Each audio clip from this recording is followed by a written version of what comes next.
हम लोग बात करने वाले हैं टेंस का। टेंस होता क्या है, जनरली आप लोग क्लास 5 से ही टेंस के बारे में पढ़ते आ रहे हैं, लेकिन 5 हो 6 हो 7 हो कहीं भी अगर आप जा रहे हैं तो आपको टेंस जो है वो छोड़ना नहीं है, क्योंकि टेंस जो है आपका इंग्लिश ग्रामर का जो है वो बेस होता है।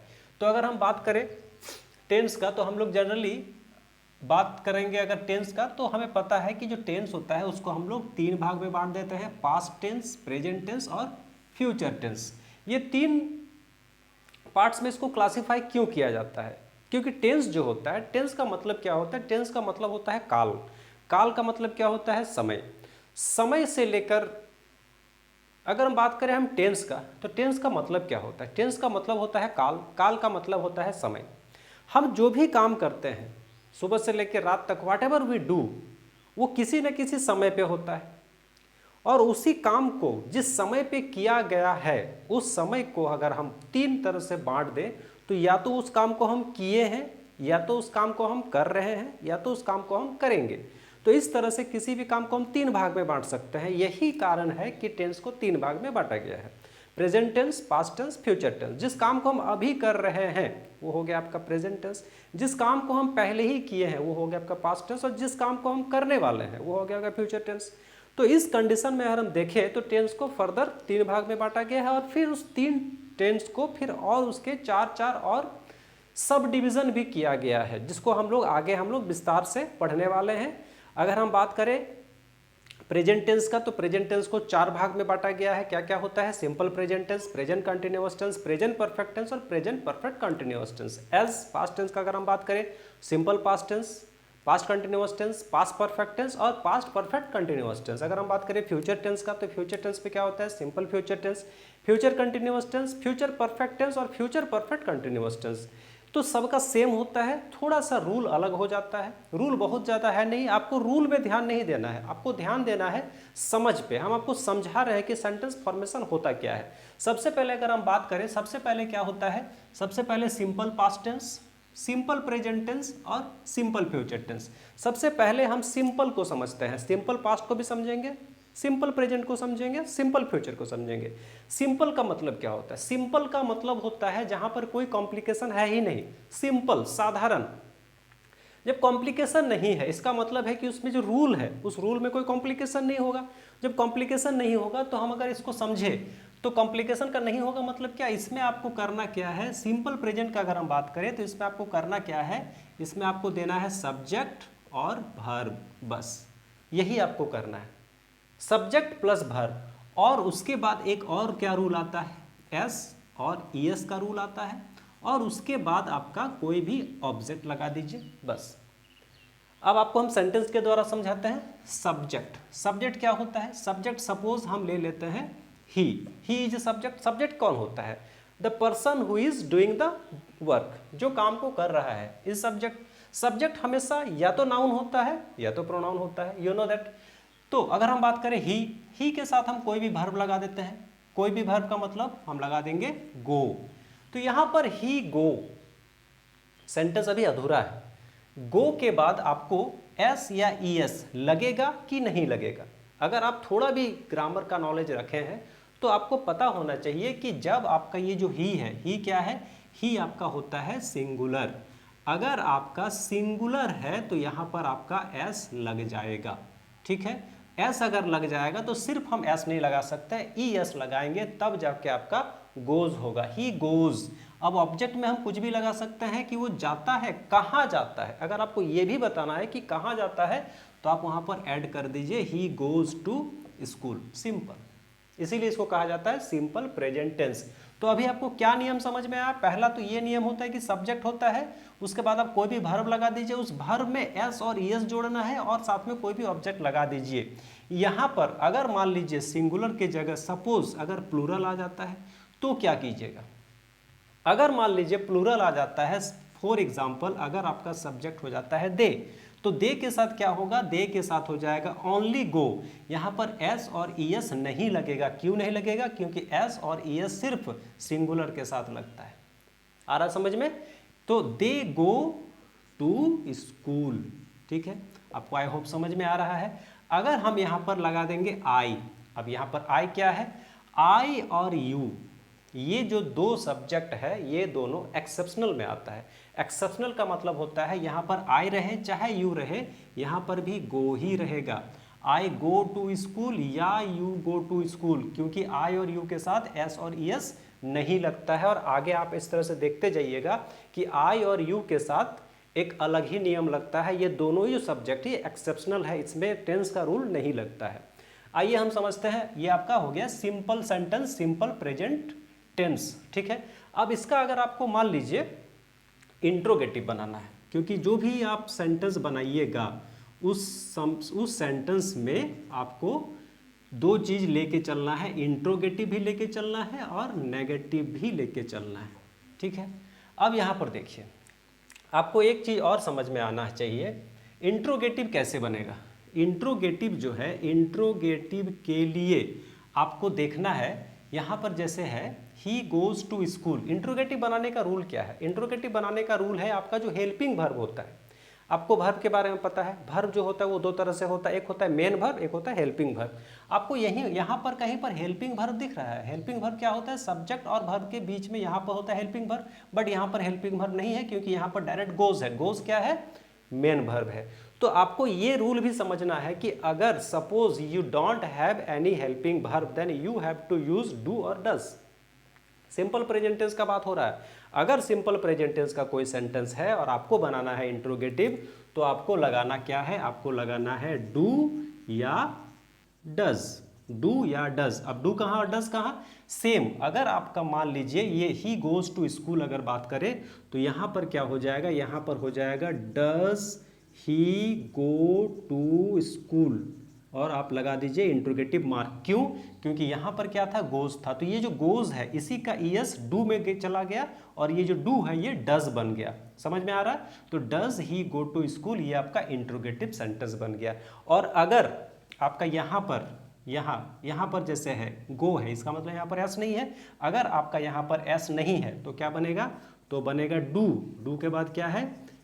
डू के साथ क्या है? गो है। गो में एस नहीं है तो यहाँ पर क्या हो जाएगा? They. Do they go to school. आ रहा समझ में? यहाँ पर इंट्रोगेटिव मार्क लगा दीजिए।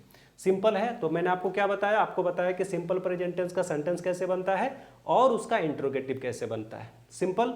अब अगर मान लीजिए आपको बनाना है इसका नेगेटिव, तो नेगेटिव कैसे बनाएंगे? नेगेटिव का मतलब क्या होता है? नकारात्मक सेंटेंस। जैसे मान लीजिए हम यहाँ पर लिखेंगे दे गो टू स्कूल, तो यहाँ पर आपको सिंपल क्या कर देना? He goes to school. तो यहाँ पर हो जाएगा, यहाँ पर क्या करना है आपको? यहाँ कर देना ही डज नॉट और गो लगा देना है, क्योंकि यहाँ का ईएस यहाँ चला गया। He does not go to school. अगर हम बात करें यहाँ पर दे गो टू स्कूल, तो यहाँ पर क्या हो जाएगा? यहाँ पर हो जाएगा, यहाँ हो जाएगा डू। क्यों? क्योंकि यहाँ पर गो था, गोज नहीं था। They do not go to school, ये आपका इंट्रोगेटिव सेंटेंस है। आई होप आपको समझ में आ रहा है। अब आपको एक और नियम हम बता रहे हैं। सिंपल प्रेजेंट का जो नियम होता है ये तो सिंपल नियम है, कुछ आपको और नियम बता रहे हैं। इस सेंटेंस को देखिए, use of simple present tense advance level. अगर आपको थोड़ा सा एडवांस लेवल में लेके चलते हैं, क्लास 9 और 10 का स्टैंडर्ड में अगर हम लेके चलते हैं, यहाँ पर आप सेंटेंस को देखिए, sound travels fast through air. इस सेंटेंस में क्या समझ में आ रहा है? यहाँ पर देखिए ये क्या हो गया? सब्जेक्ट हो गया। ये क्या हो गया? वर्ब हो गया। वर्ब में एस लग गया। क्यों? क्योंकि साउंड जो है वो सिंगुलर है, इसको हम काउंट नहीं कर सकते हैं। तो travels fast than fast through the air. यहाँ पर बता रहा है फैक्ट एंड ट्रूथ। अगर किसी सेंटेंस में फैक्ट रहे, ट्रूथ रहे, तो वो हमेशा सिंपल प्रेजेंट टेंस में ही कंसिडर्ड होता है। जैसे एक और सेंटेंस आप देखिए, the earth revolves around the sun. यहाँ पर क्या है? जो अर्थ है वो सूरज के चारों ओर चक्कर लगा रहा है। तो ये क्या है? ये एक फैक्ट है, ये साइंटिफिक फैक्ट है। और साइंटिफिक फैक्ट ऑलवेज क्या होता है? सिंपल प्रेजेंट टेंस होता है। क्योंकि हम इस सेंटेंस में ये नहीं बोल सकते हैं ना कि पृथ्वी जो है सूरज के चारों ओर चक्कर लगाती थी, ये नहीं बोल सकते। अभी भी लगा रही है, आगे भी लगाएगी। तो ये क्या होता है? ये हमेशा सिंपल प्रेजेंट टेंस में बताया जाता है। एक और सेंटेंस है, the concert starts at 7 PM tonight. ये जो काम है आज रात होने वाला है। तो जब कोई भी अपकमिंग डेफिनेट इवेंट का बात होता है तो हम उसको फ्यूचर में नहीं बल्कि प्रेजेंट में बताते हैं। कौन सा प्रेजेंट? सिंपल प्रेजेंट टेंस में बताते हैं। Radha stands before Krishna. यहाँ पर क्या है? जब कोई लिटरेचर का बात होता है तो लिटरेचर में सारे सेंटेंसेस सिंपल प्रेजेंट टेंस में ही बताया जाता है। आई बिलीव इन गॉड और घोस्ट, यहाँ पर क्या बता रहा है? ओपिनियन। ओपिनियन का मतलब क्या होता है? मत। जब हम कोई अपना मत देते हैं तो मत जो होता है वो फिक्स होता है, वो ऐसा नहीं कि आज कुछ और मत है कल कुछ और मत है, तो वो मत नहीं होता। अगर आपका ओपिनियन का बात होता है तो ओपिनियन हमेशा किस में आता है? ओपिनियन हमेशा आता है सिंपल प्रेजेंट टेंस में। यहाँ पर आई है तो बिलीव है, यहाँ सी है तो बिलीव से, ये मैंने आपको आगे बताया। आई के साथ एस नहीं लगता है बट सी के साथ एस लग जाता है वर्ब में। ये जो वर्ब है ये वर्ब 5 है, वर्ब 5 में एस लगता है, वर्ब 1 में एस नहीं लगता है। Steve jobs says love what you do, Steve jobs जो है बोलते हैं कि आप उसे पसंद कीजिए जो आप करते हो। ये क्या है? एक मोटिवेशनल थॉट्स है। तो जब कोई थॉट्स बताया जाता है, जब कोई ऐसा चीज़ बताया जाता है जो हमेशा के लिए सही है, जैसे हम बोल सकते हैं honesty is the best policy, ये क्या है? ये हमेशा ये एक थॉट है। जब कोई हम थॉट देते हैं तो thought always remain the same, तो जब कोई चीज़ हमेशा सेम रहता है तो इस कंडीशन में वो सेंटेंस होता है सिंपल प्रेजेंट टेंस में। आपको simple present tense I hope समझ में आ गया है। अब हम चलते हैं सिंपल प्रेजेंट के बाद चलेंगे सिंपल पास्ट में। सिंपल पास्ट में क्या होता है? जब कोई काम हम पास्ट में किए हैं, जब कोई काम हम पास्ट में किए हैं, मतलब मैंने पढ़ा था, मैं सोया था, मैं खाया था, तो इस कंडीशन में क्या होता है? इस कंडीशन में आपका होता है सब्जेक्ट लगा देना है और वर्ब का दूसरा फॉर्म लगा देना है। जैसे आई एट, इट नहीं लगाना है, I ate my food, they went to school, they played cricket, ठीक है, वी वॉच्ड टीवी। जो भी आपका वर्ब होगा सब्जेक्ट ले लीजिए, सब्जेक्ट कोई भी होगा। अब यहाँ पर आपको एक और इजी है कि यहाँ पर क्या था? यहाँ पर आपको एस और ई एस लगाना था सिंपल प्रेजेंट में, बट पास्ट में आपको एस और ई एस नहीं लगाना है, सब में आपको V2 ही लगाना है। इसके लिए आपको V2 पता होना चाहिए, वर्ब का दूसरा फॉर्म पता होना चाहिए। ऐसे तो वर्ब जितने भी आप वर्ब आपके दिमाग में है वो सभी वर्ब्स का आपका कम से कम 5 फॉर्म पता होना चाहिए। ऐसे आपको वर्ब 1 तो पता है तो वर्ब 2 और वर्ब 3 ही पता करना है, क्योंकि वर्ब 4 ING लगता है सब में और वर्ब 5 एस लगता है या ES लगता है सब में। तो आपको याद करना है बस वर्ब 2 और वर्ब 3। सिंपल है। जैसे हम यहाँ पर बोलेंगे आई विजिटेड फ्रांस लास्ट ईयर, पिछले साल मैं फ्रांस गया था, तो यहाँ पर क्या हो जाएगा? विजिटेड। विजिट क्या है? V1 है, विजिटेड क्या है? V2 है। She wake up early when she was in college, ये क्या है? ये पास्ट हैबिट है। हैबिट क्या होता है? जब कोई चीज पिछले समय से चलते आ रहा है प्रेजेंट तक तो वो एक हैबिट बन जाता है। जब कोई चीज हैबिट बन जाता है तो वो पास्ट में चला जाता है। तो ये वेकअप क्या है? ये वेकअप जो है वो V2 है। किसका V2 है? वॉकअप का V2 है, ठीक है। द ट्रेन डिपार्टेड, डिपार्टेड का मतलब क्या होता है? निकल गया। कब निकला? एट 8 PM यस्टरडे, कल का बात हो रहा है। जब कल का बात हो रहा है यानी कि पास्ट एक्टिविटी है और वो एक स्पेसिफिक टाइम में है, तो स्पेसिफिक टाइम है और पास्ट में है, तो हम क्या करेंगे? Simple the train is the subject, departed V2 ये क्या है? ये आपका सब्जेक्ट है, सब्जेक्ट के साथ V2 लग गया, simple. The poet composed many poems, composed ये क्या है? V2 है। आई होप आपको समझ में आ रहा है। आपको एक और चीज़ समझना है, अगर मान लीजिए सिंपल पास्ट टेंस का अगर आपको इंट्रोगेटिव बनाना है तो इंट्रोगेटिव बनाने के लिए आपको क्या करना है? आपको पता है डू लगाए थे हम और डज भी लगाए थे। तो डू क्या है? V1 है, डज क्या है? V5 है। अब ये डू का V2 क्या होता है? तो डू का V2 होता है डिड। तो अगर आप V2 को इंट्रोगेटिव में चेंज कर रहे हैं तो आपको करना क्या है? इंट्रोगेटिव में क्या होता है? हेल्पिंग वर्ब पहले आ जाता है, तो यहाँ पर हेल्पिंग वर्ब क्या हो जाएगा? डिड हो जाएगा। Did I visit France last year और इंट्रोगेटिव। आपको इंट्रोगेटिव समझ में आ रहा है? ये विजिट जो है, विजिट में क्या था? विजिट में ईडी था, तो यही ईडी जो है ये V2 है, ये V2 डू का डिड बना दिया। तो जितने भी सिंपल पास्ट के इंट्रोगेटिव बनेंगे उसमें आपको डिड लगा देना है। Did they play, did I eat, did we go. समझ में आ रहा है? इंट्रोगेटिव ऐसे ही बनता है। तो आपको मैंने क्या क्या बताया? अगर आपको सिंपल पास्ट टेंस का नेगेटिव बनाना है तो नेगेटिव कैसे बनाना है? I visited France last year, तो इसका नेगेटिव क्या बनेगा? I did not visit France last year, I did not. उसके बाद क्या? She wake up early in the morning, she did not woke up, wake up का वॉकअप हो जाएगा। द ट्रेन डिपार्टेड, तो यहाँ पर जो the train did not depart at 8 PM yesterday, the poet composed many poems, तो यहाँ पर क्या हो जाएगा, the poet did not compose, composed नहीं कंपोज, ठीक है। आपको पास्ट टेंस समझ में आ गया, सिंपल प्रेजेंट टेंस समझ में आएगा। अब हम चलेंगे सिंपल फ्यूचर में। सिंपल फ्यूचर क्या होता है, सिंपल फ्यूचर में आपको लिखना है सब्जेक्ट प्लस विल या शैल प्लस आपका वर्ब, वर्ब का कौन सा रूप, पहला रूप, प्लस आपका कोई भी अगर ऑब्जेक्ट है तो। यहां पर आपको देखिए सिंपल फ्यूचर, यहां पर आपका हेल्पिंग वर्ब नहीं था, यहां पर भी आपका हेल्पिंग वर्ब नहीं था, बट फ्यूचर में आपका हेल्पिंग वर्ब आ रहा है, विल और शैल इज हेल्पिंग वर्ब। अब यहां पर आपको कंफ्यूज होना है, नहीं होना है कि विल और शैल क्या है। विल का मतलब होता है कि जब किसी काम को करने का पॉसिबिलिटी अगर ज़्यादा हो तो विल लगाना है, अगर किसी काम को करने का पॉसिबिलिटी कम है तो शैल लगाना है, सिंपल। जैसे मान लीजिए हम बोलेंगे I will teach you English tomorrow, इसमें क्या समझ में आ रहा है, इसमें समझ में आ रहा है कि मैं तुम्हें इंग्लिश जो है कल पढ़ाऊंगा। अगर इस काम में मेरा पॉसिबिलिटी है, पॉसिबिलिटी अगर ज़्यादा है तो हम विल लगाएंगे, अगर पॉसिबिलिटी नहीं है तो शैल लगाएंगे। तो हम यहाँ पर लिख देंगे दे शैल गो टू पार्क। अब मान लीजिए किसी का पार्क जाने का मन है बट पॉसिबिलिटी नहीं है तो हम वहाँ पर शैल लगाएंगे। इस कंडीशन में आप कहीं भी विल भी लगा सकते हैं, शैल भी लगा सकते हैं, कोई इशू नहीं है। आपको समझना यह है कि अगर हम इसका इंट्रोगेटिव बनाएंगे, इंट्रोगेटिव अगर बनाते हैं तो क्या करेंगे, यहाँ पर हेल्पिंग वर्ब है, हेल्पिंग वर्ब को आप पहले लिख देते हैं, फिर सब्जेक्ट है आई, उसके बाद जो है एज इट इज़ आप लगा दीजिए और इंट्रोगेटिव वर्ब लगा दीजिए, सिंपल है। जैसे I will teach you English, तो यहाँ पर हो जाएगा will I teach you English.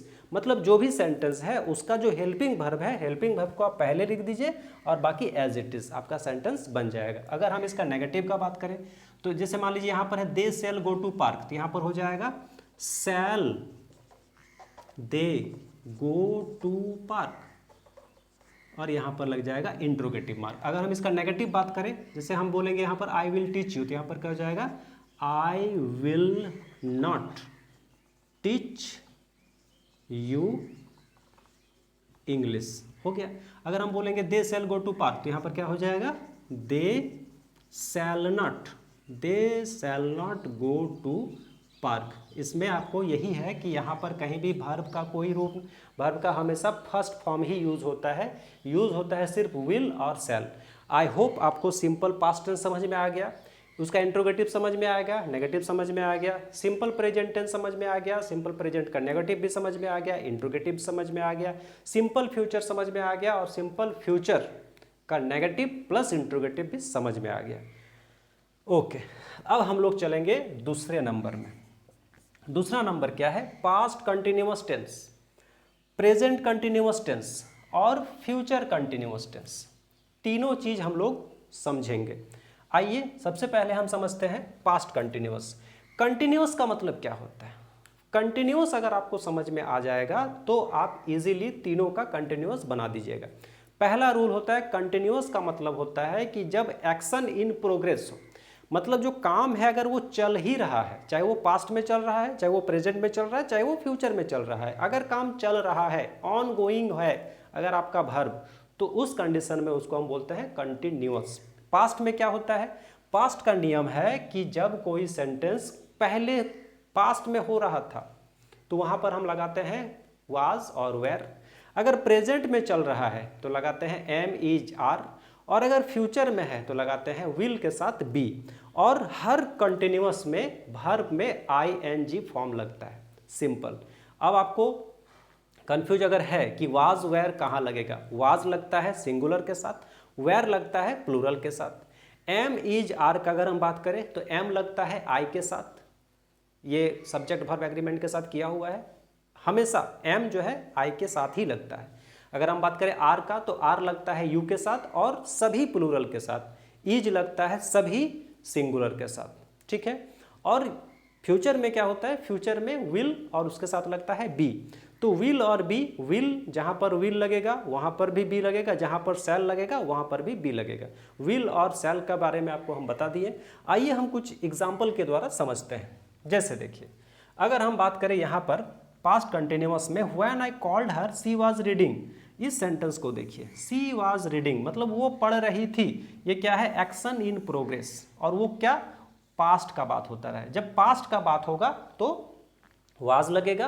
Present का अगर बात होगा, जैसे she is learning to drive a car, यानी कि है क्या? एक्शन इन प्रोग्रेस है। ही इज टीचिंग इंग्लिश, वो पढ़ा रहा है। क्या पढ़ा रहा है? इंग्लिश पढ़ा रहा है। तो आप दोनों देख पा रहे हैं, अगर प्रेजेंट है तो इज लगा, आर लगा, एम लगेगा, और अगर पास्ट है तो क्या लगेगा? वाज लगेगा, वेयर लगेगा। वाज कहाँ लगता है? सिंगुलर के साथ लगता है। वेयर कहाँ लगता है? प्लूरल के साथ लगता है। सिंपल। अब अगर हम बात करें फ्यूचर का, तो फ्यूचर में क्या होता है? फ्यूचर में आपको याद रखना है, जैसे मान लीजिए हम यहाँ पर बात करें सी इज लर्निंग, या फिर सी यहाँ पर हम he is teaching us English, तो यहाँ पर क्या हो जाएगा? He will be teaching, he will be teaching us English. They will be playing. क्या खेल रहा है? हम यहाँ पर ऐड कर सकते हैं, क्रिकेट खेल रहा है। ऑब्जेक्ट आप ऐड कर सकते हैं, नहीं भी ऐड कर सकते हैं। They will be playing cricket, ठीक है। अगर हम बात करें प्रेजेंट का, तो प्रेजेंट में क्या लगता है? Is, M, are. रूल क्या है? रूल आप देखिए, फॉर्मेशन देखिए। फॉर्मेशन प्रेजेंट कंटिन्यूअस का, प्रेजेंट कंटिन्यूअस में आपको पहले लगाना है सब्जेक्ट, उसके बाद लगाना है एम, इज, आर। एम आई के साथ, इज सिंगुलर के साथ, आर प्लूरल के साथ। वर्ब लगा दीजिए। वर्ब का कौन सा फॉर्म? वर्ब का फोर्थ फॉर्म, यानी कि वर्ब में आईएनजी लग जाएगा, और साथ में ऑब्जेक्ट, कोई भी ऑब्जेक्ट आप लगा सकते हैं। अगर हम बात करें पास्ट कंटिन्यूअस का, तो पास्ट कंटिन्यूअस में आप देखिए, सबसे पहले आपको सब्जेक्ट लगाना है। सब्जेक्ट कुछ भी लगा सकते हैं। सब्जेक्ट के अकॉर्डिंग वाज लगेगा या वेयर लगेगा। अगर आपका सब्जेक्ट सिंगुलर है तो आपको वाज लगाना है। अगर आपका सब्जेक्ट प्लूरल है या यू है तो वेयर लगाना है, और वर्ब का फोर्थ फॉर्म यानी कि आईएनजी फॉर्म लगाना है, और उसके साथ ऑब्जेक्ट लगा देना है। सिंपल। अगर हम इसका इंट्रोगेटिव करेंगे, तो इंट्रोगेटिव करने का क्या नियम होता है? इंट्रोगेटिव करने का नियम होता है आपका जो हेल्पिंग वर्ब होता है, helping verb, am, is, are, was, were, will, shall, ये सब हेल्पिंग वर्ब होता है। हेल्पिंग वर्ब के बाद क्या लगता है? हेल्पिंग वर्ब के बाद सब्जेक्ट लगता है। सब्जेक्ट के बाद आपका जो भी वर्ब होता है उसके बाद उसमें आईएनजी लगा दीजिए, उसके बाद आप ऑब्जेक्ट लगा दीजिए, तो आपका इंट्रोगेटिव बन जाएगा। अगर आप इसका नेगेटिव बनाना चाहते हैं, तो नेगेटिव बनाने के लिए क्या करना होगा? जैसे मान लीजिए यहाँ पर है सी इज लर्निंग, तो क्या हो जाएगा? सी इज नॉट लर्निंग। अगर हम बात करें यहाँ पर she was teaching, she was not teaching. अगर हम बात करें he will be teaching, he will not be teaching. Simple है। तो आपको मैंने क्या क्या बताया? आपको मैंने अभी तो बताया कि सिंपल प्रेजेंट कैसे होता है, सिंपल पास्ट कैसे होता है, पास्ट कंटिन्यूअस कैसे होता है, प्रेजेंट कंटिन्यूअस कैसे होता है, और फ्यूचर कंटिन्यूअस क्या होता है। उसका इंट्रोगेटिव भी बताया, नेगेटिव भी बताया। दो मैंने आपको बता दिया, दो बचा है परफेक्ट और परफेक्ट कंटिन्यूअस। परफेक्ट क्या होता है?